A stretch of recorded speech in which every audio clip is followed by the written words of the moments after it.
I'd like to take you on a quick tour of some of the new features that you can expect to enjoy in Scrutiny version 7. The first and most fundamental change is that Scrutiny 7 is document-based. This means that you can have multiple windows open. For example, you can be running a long scan in one window, set up and run another scan in another window, and be checking some data in a third. It's standard macOS functionality, so you'll recognise the way that it works from TextEdit and a million other document-based apps. New from the File menu, or Command-N, gives you a new window.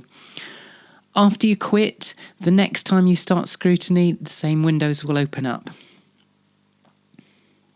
You'll notice that I'm now able to organise my sites into folders, rather than viewing them all in one long list as before. Organising is done by drag and drop, as you'd expect, and I can still switch to the single long list if I want. The next important change is to the navigation. You may have spotted this breadcrumb widget, which replaces the next and previous buttons. It gives you a visual indication of where you are and allows you to click back to any place. There are a couple more subtle changes to the navigation. The first is that having selected your website, new scan is available in a single click, as are many other actions. The second is that rather than choosing which results you're interested in before running the scan and then seeing those particular results when the scan finishes, now it's perhaps a little more logical. You choose to run a scan, and when it finishes, you then see the available ways to view your data.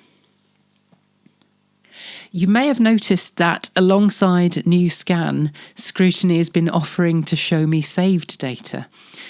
It's long been possible to save and load data for any site, and Scrutiny has had an autosave feature.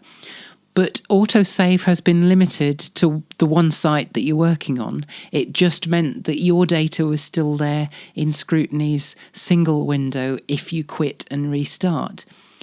Now with autosave switched on, the most recent data for any site you've scanned is available. Now that you've seen some of these new features and the current plan for the navigation, I'd love to hear what you think. Maybe you'd like to run an early version of this. Write to me at this email address, sheila@peacockmedia.co.uk.